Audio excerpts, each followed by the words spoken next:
因为我上午在这边开一个专案叫做这个。好，假设我先可是我另外一个字要讲，叫做home好了。就是我要在家工作，然后所以我自己我就模拟啊，现在两个地方，一个是刚刚是有一个叫做 OS， 这个资料夹，那另外一个资料夹是这个 home， 就是我是在家里面的。那我要去把东西抓下来的话，有几个方法。这里其实通常会在 GitHub 这个页面，它会有一个网址。这里有几种选择，一个是 SSH， 一个是 Git 的方法，然后其实还有别的，你有这个像这里可以换，这底下右下角是这里，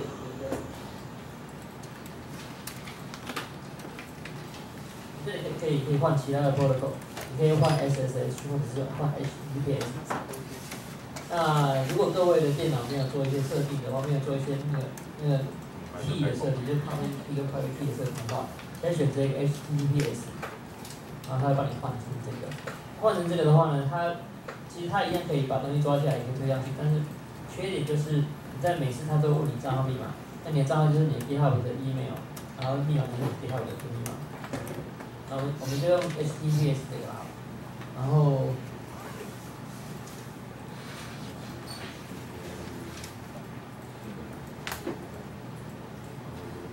它就应该会问我一些账号密码，不过我这台已经设定过了。没有。对，我这台是设定过，然后这个要修改一下。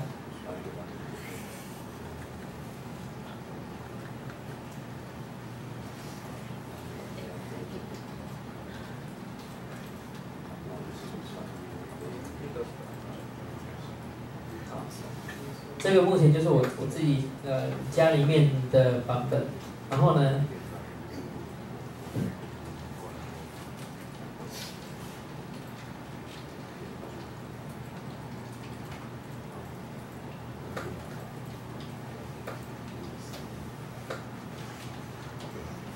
这是我家里面的版本，然后这个是我那个工作用的版本。各位想象这其实假设是两台不一样的电脑，好，然后假如说我在工作这个地方，这是 OSS， 这里是我工作的地方，我做了一些修改，例如说我在修改 index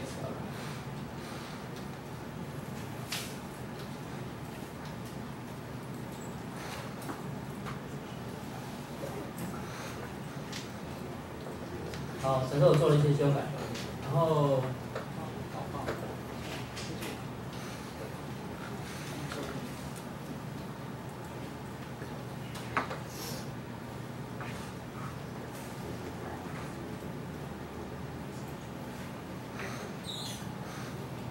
我做完之后呢，就是我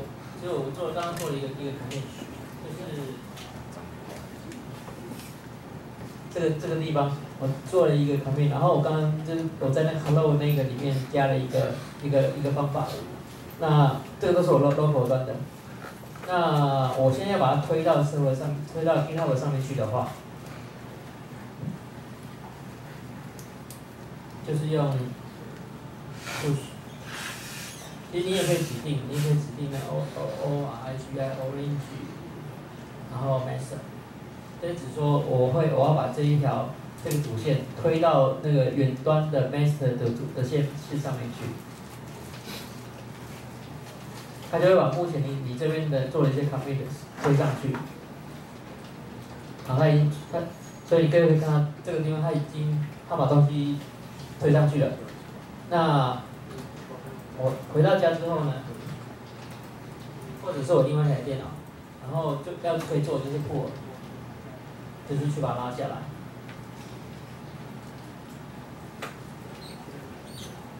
好，它先破下来，我们看一下刚刚我们改那个答案，里面这个就是我们刚刚加进来的。好，所以就各位可以想象说，我这边做了的一些异动，在 A 电脑或者 A 电脑做了一些异动，做完之后呢，我可以把它 commit， 并且把它 push 到 server 上面去。那另外一台电脑就用的方法就是用pull把它拉下来，这个是推上去嘛？那推上去，这边其实不一定要指定这个 origin master， 你直接用 push 的话，它会用你预设的线的那一条线，那预设远端是那个 origin， 这是很难念，反正它不是 origin， 反正它 origin master。然后就是把这条线推到那远端的 main master 线上面去。那如果你要把它拉下来的话，就是用另外一个方法，用 pull， 用 get pull， 它就会把你它就是会把你目前那个线拉下来。然后其实这个 pull 的这个动作，它做两件事情，它是把东西拉下来之后，然后 merge 到你本机的 master 线，所以。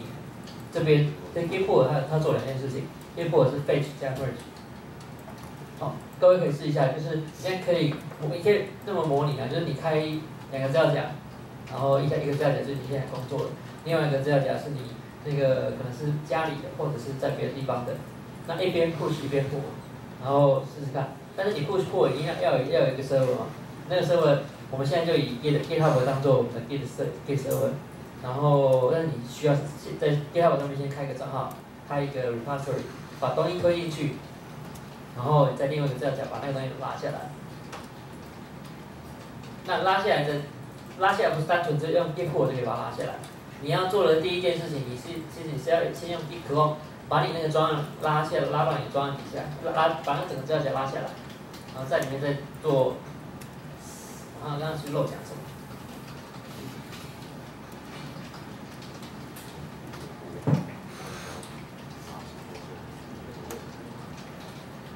哦，对，我刚刚其实因为我刚刚有提到，就是你要做的第一件事，就是你要先用 Git clone， 然后把刚刚那个专案拿下来。你要做的第一件事情，就是你先开个资料夹，然后那个资料夹就是放你去 clone 下来的东西。要知道，其实 clone 跟 pull 是不一样的事情哦。你要先把东西拉下来之后，你才是 pull。如果你现在电脑边没有东西，你 pull 是 pull 不进去，它其实不知道你要干嘛。所以 get clone 呢是把远端的东西的整个专案拉一份到你的电脑里面来，然后你进到那个资料夹之后呢，就可以开始进行 push pull commit，就可以做一些 get 相关的动作。但是你要首先第一个动作就是，如果你在别台电脑或者你就模拟你在另外一个资料夹，你要先做的第一个动作就是去 clone 下来，然后把它也就 clone 下来。第一个动作通常是这样子。那接下来就是在你原来的工作资料夹做一些修改，推上去，另外一个模拟那个资料夹去把它拉下来。这个其实很常用啊，特别是你如果跟其他人一起工作，或者是说在你自己在工作，可是呢你是不同的电脑或者是不同的地区在做事情的时候，其实是很方便的。各位试一下。那我自己最常用的是。除了工作之外啦，像我自己的 VIM 的设定档，在很多可能因为我也许在不同的机器有些工作都会用到，所以我就干脆把我的 VIM 的设定档丢在 GitHub 上面去，然后在新电脑第一件事就是先把 VIM 装起来，然后把那个 VIM 设定档拉一个回来，然后这台电脑就等于说我可以工作的环境。不然以前可能要去弄什么压缩档啊，是那种有一些有的没的。老实说，其实我自己记不得。而且放在 GitHub 的好处就是因为是公开的嘛，所以大家可以给予批评指教，然后有更好的做法就大家一起讨论。因为我当初的这些资讯来源都是从网络上面参考来的。那其实那个 push 这件事情啊 ，push 这件事并不是说你做了任何 commit 就一定要跟着 push。你可以在你 local commit 很多次之后，再把东西 push 上去，这也是 OK 的。就是它不是说每次 commit 就不是一次 commit 等于一次 push， 你 push 只是你觉得你希望把它丢到远端的 Git server 上面去，你才需要做这件事情。但是 commit 的这件事，你可以把它当存档，在你 local 存档。但是 push 你可以把它当成是在你远端存档，就是除了你自己本机之外，远端可以存档。但它们次数不一定要这样等，你可以做个10次、20次，或者是你觉得差不多该远端存档，或是你希望把目前的工作阶段跟你的同事或朋友分享，那就把它丢上去，这时候你才需要用 git push， 不是每次的 git commit 等于就一定要有一次 git push， 它们是不相等的。但是你所有的 commit 的内容在push 的时候呢，例如说你这一次可能 push 了，你在 local 端可能已经 commit 了10次，你在 push 的时候，它会把这10次的历史记录全部堆上去，所以中间的过程，就算你没有每次都没有每次都 push 的话，它在过程中，它在 push 的过程还是会把你之前 commit 的内容的历史记录一并推上去，所以不一定每次 push，每一次 commit 就要一次 push。commit 通常其实 commit 指的就是在你 local 本机做的事情，那 push 就是把它推到远端的机器上面去。接下来呢，我们要做一些故意做一些冲突，就是假设你今天这个专案，就是跟你的同事发生冲突了，我们应该怎么解？这些很常发生，就是你要怎么样解决冲突的问题。那冲突怎么样会发生呢？冲突就是我们两个同时改一份档案，那可是两个同时改一份档案不一定会有事。那什么情况会有事呢？各位想象，其实现在有两条线，应该是说有一个 server， 然后我去有个 A 同事去把它拉一份下来之后，然后 B 同事也去拉一份下来，这时候 A 跟 B 两个人他们的状态都是最新的，可是这时候呢，那个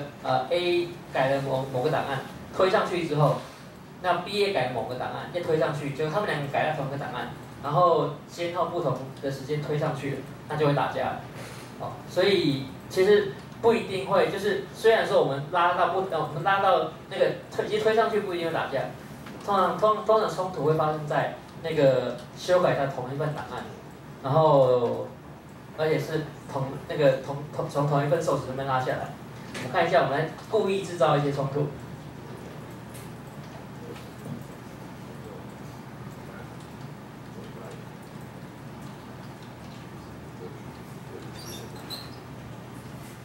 好，目前我这是家里面的目录，然后这个是那个工作用的目录，然后两个目前都是最新版的。那好，我们先来改一个 index。我们继续，我们在工作的地方加一个。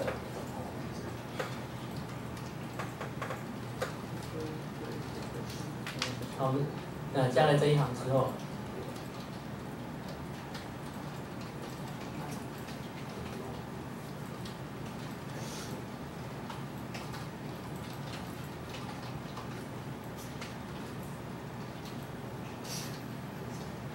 然后他有一些埋怨。如果单纯只是 push， 他也是埋怨。他看了一堆看起来像错误讯息的东西，但他还是帮我推。他埋怨就是因为我没有设定那个 default 的那个 push 的 branch， 不过他还是帮我推上去了。好，推上去之后呢，我们来看，如果我在另外一个资料夹，这是家里面的，然后我没有先去 pull， 其实现在线上是比我新的，那我如果去，我一样去，我在不知情的情况去改，我再加一个，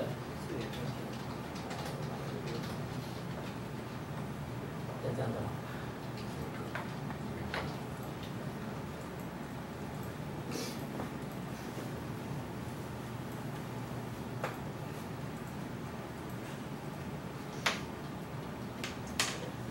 然后它也会鬼叫，不过先不管，我们就是推上去，我们两个都，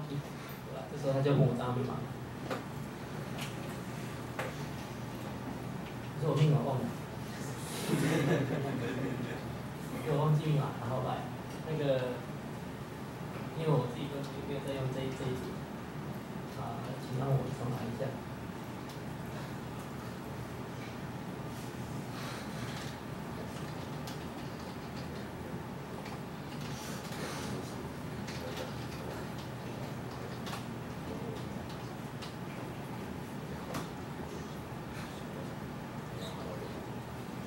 因为我重来一次，所以这边会被你追寻。这是冲突就会存在，然后就有必要再制造一次冲突。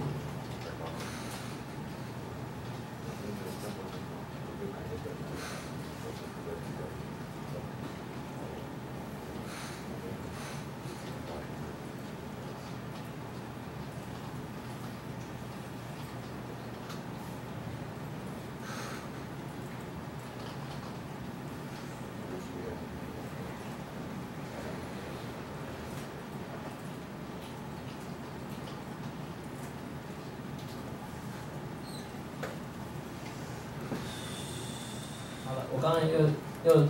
其实做了一次的传秘出去了。那对我这个 home 来讲，因为这是我刚刚抓起来之后，这边又做了一次新的传秘。对我来讲，我现在手边的这一个工作就不是最新的，所以呢，假设我要去修改这个档案，你看我这个内容其实明显不一样。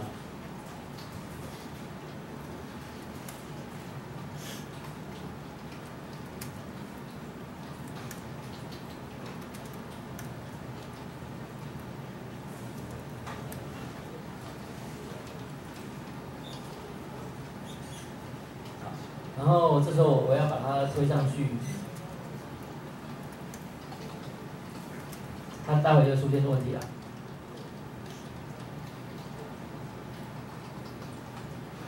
对啊，它这边出现 error， 这边 error， 然后反正就是一些冲突吧。然后我们来看一下到底发生什么事情，因为它东西已经抓下来了，可是呢，你的那个在你的 local 端出现一些状况。我们来看一下哪个档案有问题，14 index。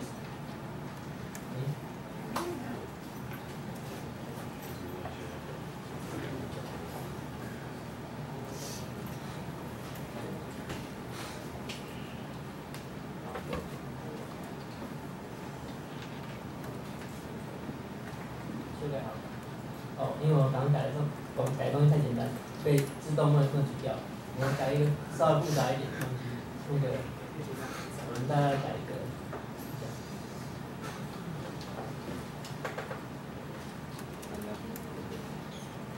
我改一个复杂一点，因为又不是改复杂，改到故意改同一个地方哈。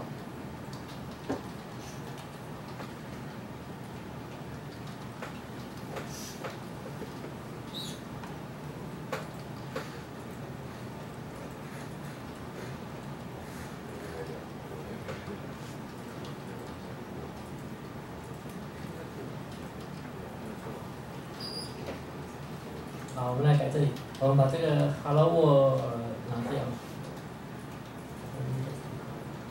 这边改成这里。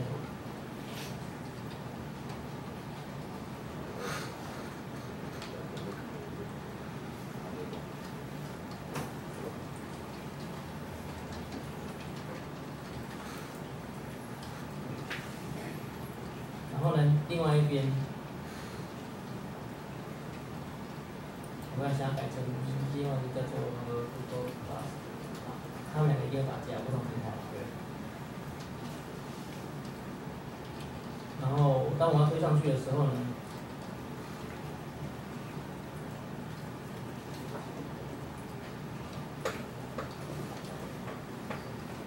因为我们改到是同一行的东西，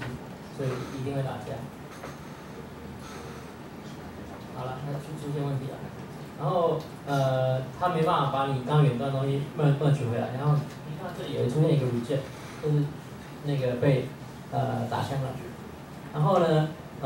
所以我们接下来我们要做的事情就是要先 merge， 但是我们要 merge。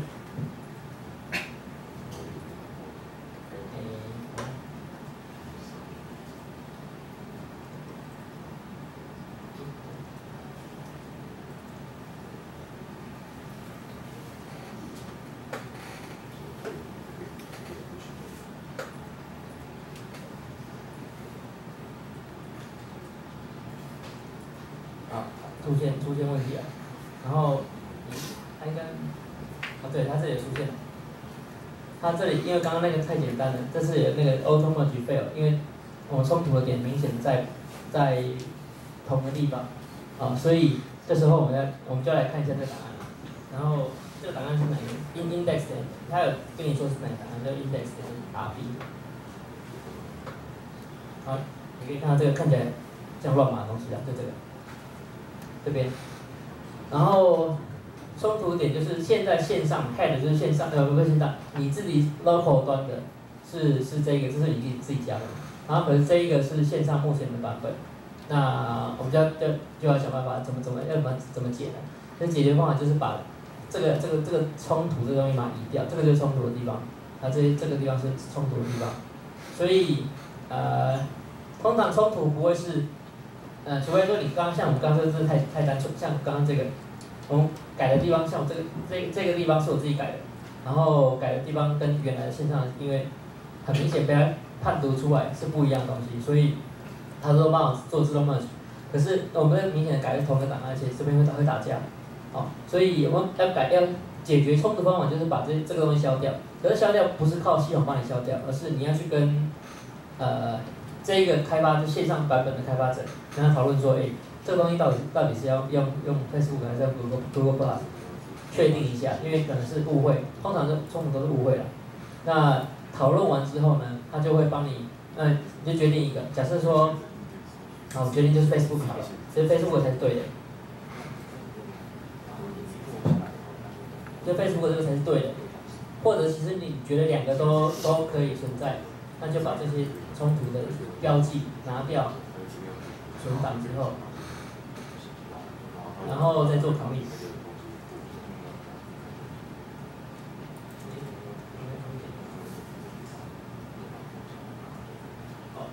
那个还没有加进去。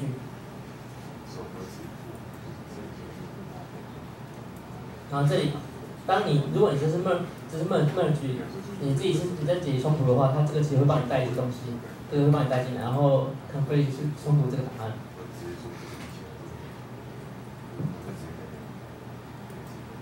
那通常解决冲突我就不会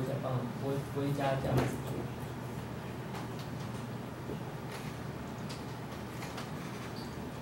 这时候就可以顺利推上去。同时你要通知另外一边说，你待会改的时候啊，请拉一份那个线上线下，因为刚刚我们讨论一个冲突，我们刚刚讨论解决一个冲突嘛，所以请去线上拉一份新的档案回来。所以现在两边的状况都是一样的。这个我其实想要请各位练习一下，就是模拟。模拟改到同一个档案，应该甚至改到同一个档案的同一个段落，也许是一个方选。其实我不知道他为什么可以那么聪明的去解读那个 auto merge 可以解决那个问题啊。不过我觉得蛮厉害的。那就假设我们就一行字，我们改到同一行字，那我们去两边同时两边分别不同，其实没办法同时啊，就两边分别发送那个 push。然后就发现一些状况，发现一些错误讯息，然后他就会提醒你说，请你先破一份下来，先拉一份下来，然后解决之后再 push 上去，就是其实commit 的下个动作通常不会是永远不会是接的是 commit，不会接 push， 通常万一遇到问题的时候他会要求你先破拉一份下来 ，local merge 之后确定没问题了，你先搞清楚你到底哪一份要推上去，然后你再破下来 merge 完再推上去。好，这样所以我希望各位练习一下，故意在自己的本机制造冲突，然后解决那个 conflict。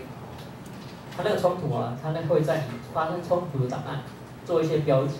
做一些像那种箭号的标记。那解决冲突的方法就是去把那些标记杀掉就好了。那把它杀掉之后再 commit 一次就 OK 了。一开始大家很多时候看到那个冲突标记啊，会觉得说，哇，这个什么东西我看不懂。它其实就是一个它不会产生在那个地方，就跟你说，这个程式是有问题，这个地方是有问题的。然后刚刚也可以看到，那有些指令啊，像那什么get commit 那种，因为太长大，所以我自己就是把它 edit 成 GC 啊那种 GAA 啊，那个因为常用嘛，不然每次都要打 get commit 很长一串 ，get check out get status 很烦。所以如果各位我是建议各位帮自己的那个设定档加一些 alias， 让自己可以打2个字就可以做到打10几个字一样的效果。不管这个其实可以帮助自己的工作效率之外，在别人看来我会觉得哇你好厉害，那是那种成就感，那种虚荣感啊。偶尔这种虚荣感是很重要的。然后有时候去那个外面是表演，那个去帮人家修电脑的时候，大家觉得哇你怎么打字打那么快，然后怎么打2个字我都看不懂你打什么。其实那些字理论上也自己看得懂，因为那些指令是这个字设定在自己电脑里面。然后有一些都会去操作，然后有一些需 GUI 的工具呢，可以顺便介绍给大家看一下。比如说有一套叫做 SourceTree， 它是你看有图形化界面嘛，很漂亮。但我不确定这个好像有 Windows 版，这个我不确定。那 Mac 版它是 OK 的，然后那五方的版好像也有。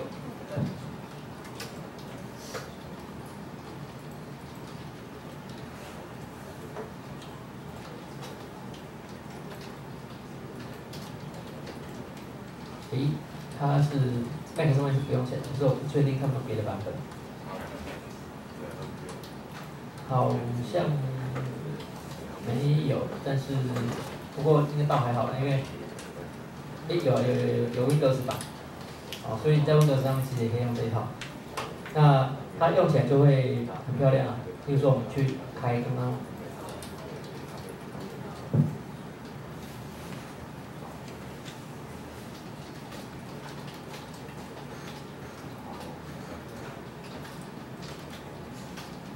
我们刚刚这边就会有一些主线嘛，然后还有一些支线，然后支线这里你看我们做了一些 merge， 有一些图片档，然后你改了什么档案，它这一期就会秀出来，然后甚至改了档案的内容。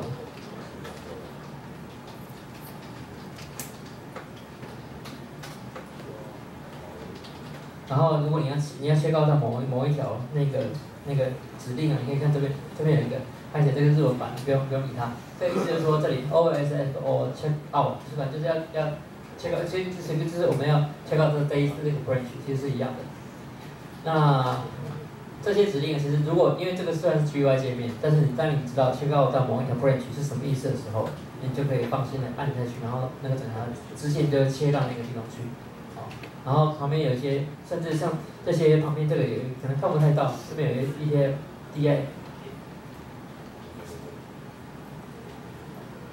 这有一些颜色的变化，这跟红色、绿色，这可能要头很不清楚。然后这里会有一些你做了什么事情，然后你的 commit 的 hash， 还有谁在什么时候。然后这个 branch 这个至少比我们刚刚那个更漂亮。我们那个可能在文字界面算 OK， 可是至少在你有个 GUI 界面的时候，操作你可以画出点点就好了。然后你要 check out 其实很方便。你要开 branch， 其实上面这里应该也有，不过应该大家下载应该会是英文版的。然后你可以在任何地方可以 commit， 可能一键 commit， 一键 check out， 很方便，你不用自己打，连 CO 都不用打，点一下就有了。这个是那个 GUI 版的那个的工具。SourceTree 是我记得，它是不用钱的，你只要去注册账号，它就可以让你使用。然后另外以前有一套叫做Git Tower。不过我不知道现在还在不在，它是要收钱的。那有一个如果你在 Windows 上的话，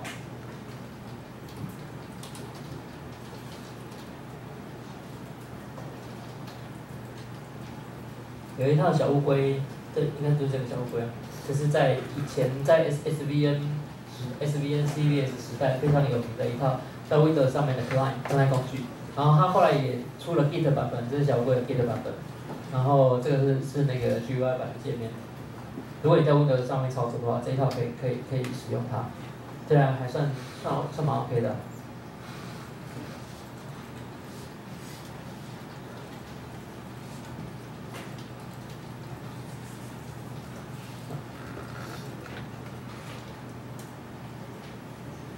好，希望大家可以体验一下那个刚刚我们那个做了一些事情嘛，就是故意产生冲突，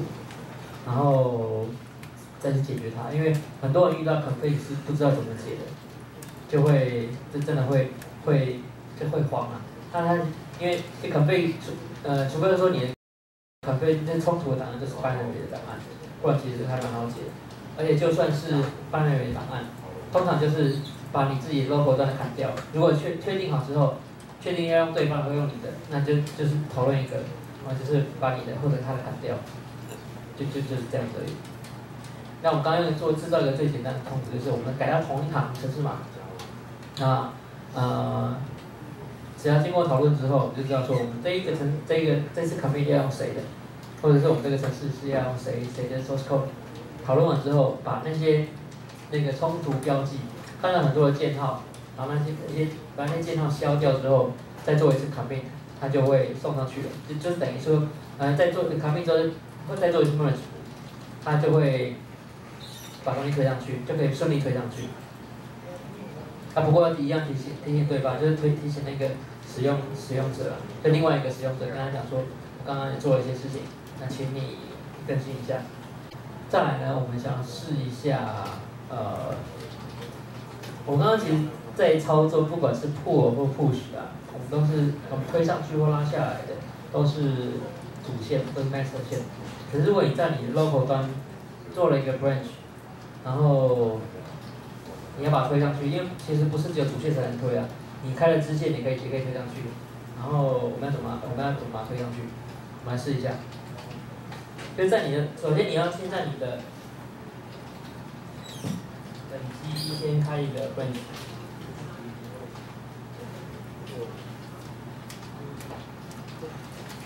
开 branch 方法，我想大家应该还有印象吧？我们开一个叫做 OSSF 好了，你把它手在。其他还在，我们开一个 New OSSF，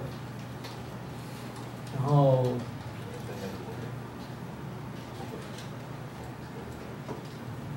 我们在这里面做一些事情。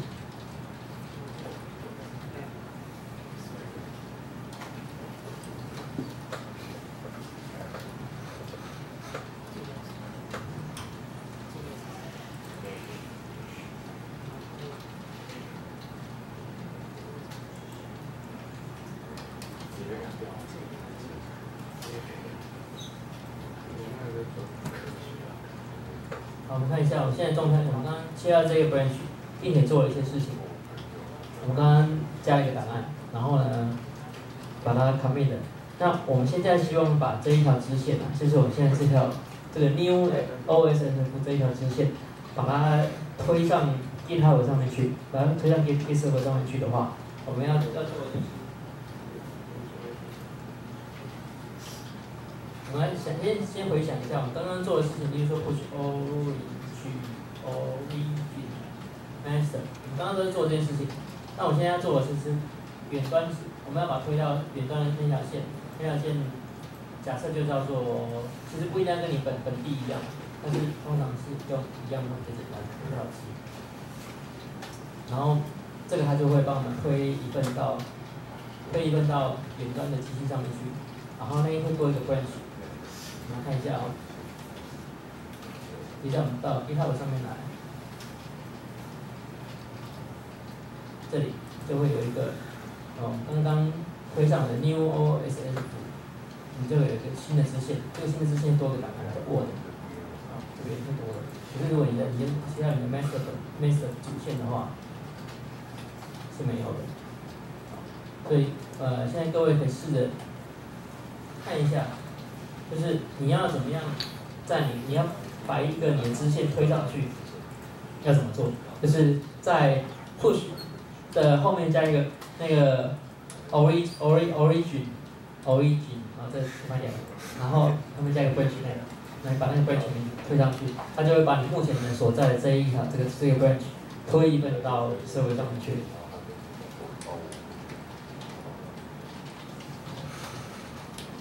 虽然说 branch 不一定都要推啊，因为 branch 很多时候是试做某一个功能，它那功能也许你做完之后你不需要 push， 就在你 local merge 之后再推你的主线上去就好了。但是有时候我们想说，我这个分支还蛮有参考价值的，我希望给我的同事或给我的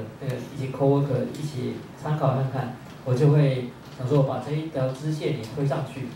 那推上去的方法就是用 git push 后面加，其实最后面那个名字要改了。origin 指的是远端的，然后远端的那个名字，然后推上去之后呢，给这个 branch 一个名叫做 my branch， 或者是随便一个你觉得的名字，然后就把你目前所在的这个 branch 推一份上那个 GitHub 上面去，并且给它一个名字。所以这个Git 这东西我们先拿来跟那个外发协力厂商在工作的时候，其实也很好用。怎么说呢？因为有时候那个外发厂商会跟你说，我东西已经寄给你了，然后其实他可能还没做完，然后还没寄出来，可是他那个就说他寄给你啊，你没收到吗之类的。因为 email 总是有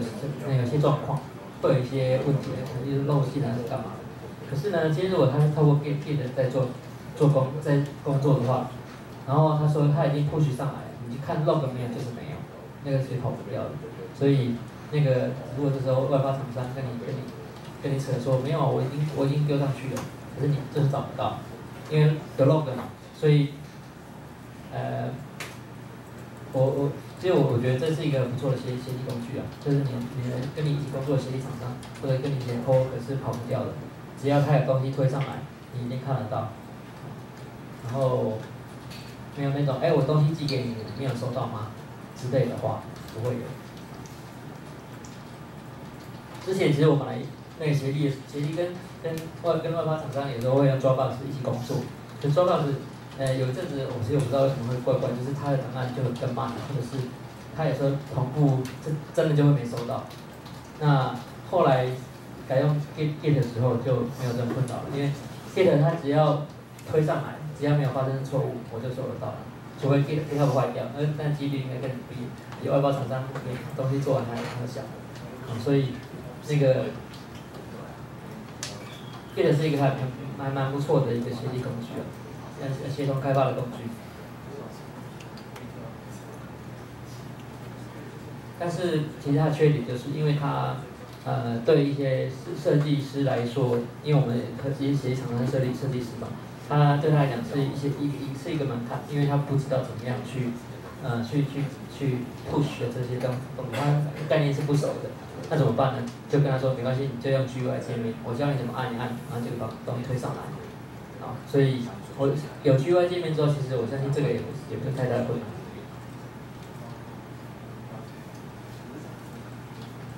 好，我们剩下后面还是几个 Git 的指令啊，其实还蛮简单的，而且蛮直觉的。例如说像 git clean 这个指令呢，它就是会把你的untrack file 把它移除掉。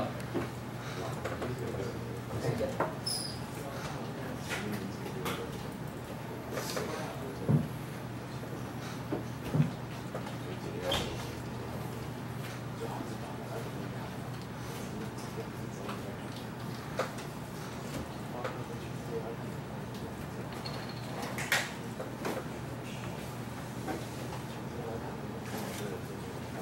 好，现在这边就有一个untrack file， 然后就是我刚刚加了一个记录在这 track RP 好了，然后呢，我用 git clean 可以把那个东西拿掉，但是因为那个档案它是一个档案，所以我需要用一个 false 它不见，就代表说你真的一个杀掉，东西就不见了。好，那个刚那个档案不见，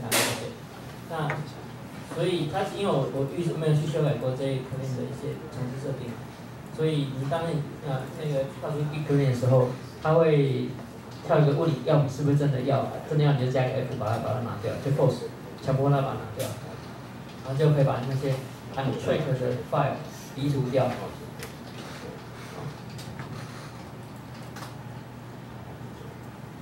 那这个 stage 啊，这个还蛮有趣的。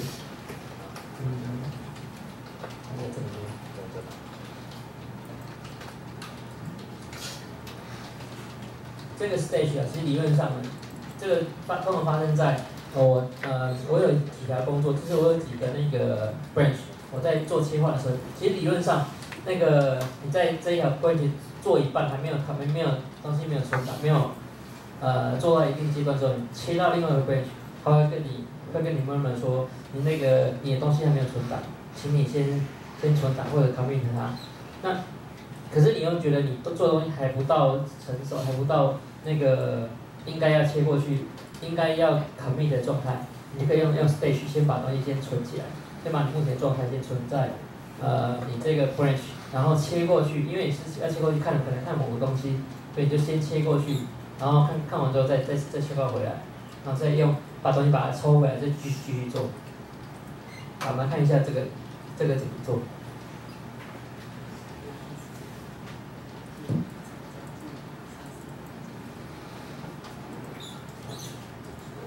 假设我现在再开一个 branch 叫做 new branch 啊，你看我这个非常没有创意。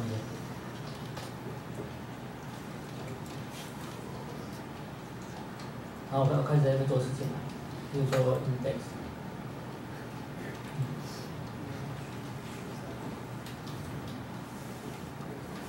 然后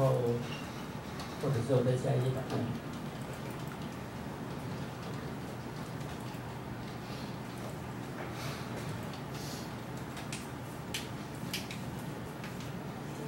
我刚刚做了一些事情，结果真做了一些事情，然后我想把它切回去主线的话，摁 check out， master， 然后其实理论上它不应该会，它不会让我切过去，可是我的电脑不知道做了什么设定之后，那个它会让我切过去，我还没找到原因，但是其实在那个它其实理论上是不会让我过去的，它会鬼叫一声，然后就是说你东西还没存档，请你先存档再弄回来。好，所以这时候理论上你要做的是 git stage， 它就会把你目前的状态先存起来。好，它会先把你存在一个地方，然后呢，这时候就可以这个切回去啊，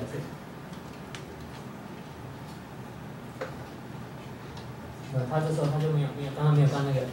刚刚本来这边还有一些讯息，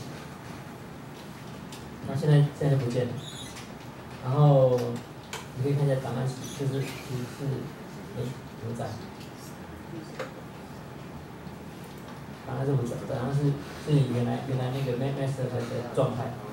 然后我要切回去原来刚那边 new OS。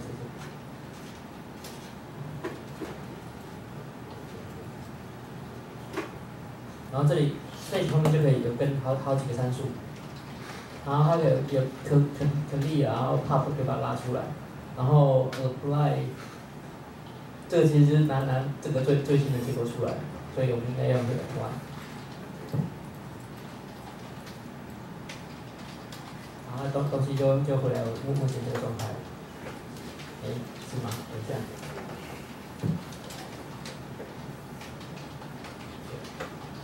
目前状态就是这个样子，然后我继续做我其他继续反应。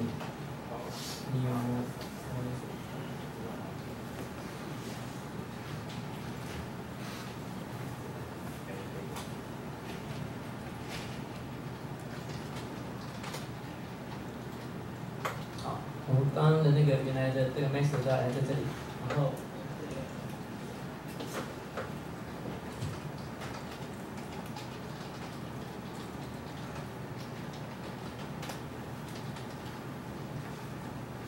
这里要可以再解释一下这边，这里有一个叫做 Orange Master Orange Head， 然后这有个 Head 跟New OS 就代表说，我们现在啊 Head 其实你在讲 Head 这个就是我们目前的所在的磁头的那个位置，然后这是我们因为我现在在这条新的线上面嘛，然后呢我们刚刚 Orange 就代表远端的 Master 远端的主线，远端的 Head 在这里。因为我还没有 push 上去，所以远端的 head 在这里，然后 local 的 master 在这条线，所以我们的那个 head 跟这个状态，你可以知道说目前这个专案的进展如何，以及那个不管是 local 端或者是远端的，然后你可以看像这边还有一些分支啊，刚刚有开一些分支，然后 merge 开分支 merge， 那。对，其实这个还蛮常看的，就是你要知道说这几个 head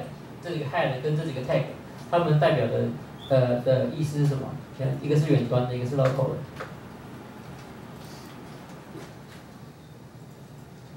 这是这个 stage 在做的事情。那下一个，然后，如果你像 git remote， 你可以看到，就是你目前的远端的线是哪一条线？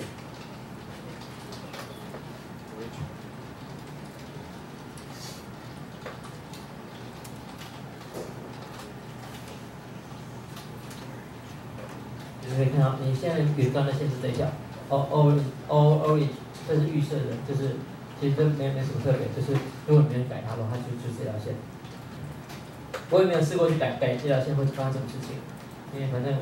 我没有那么的追根究底，我觉得这个 OK 可以用就好。那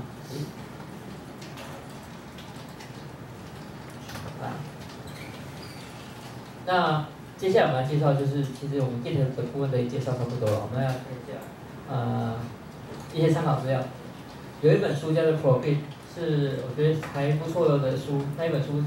现在有英文版有中文版，跟它中文是简中版。好，然后它是在网络上面你可以找得到，它有电子版，也有就是实体版。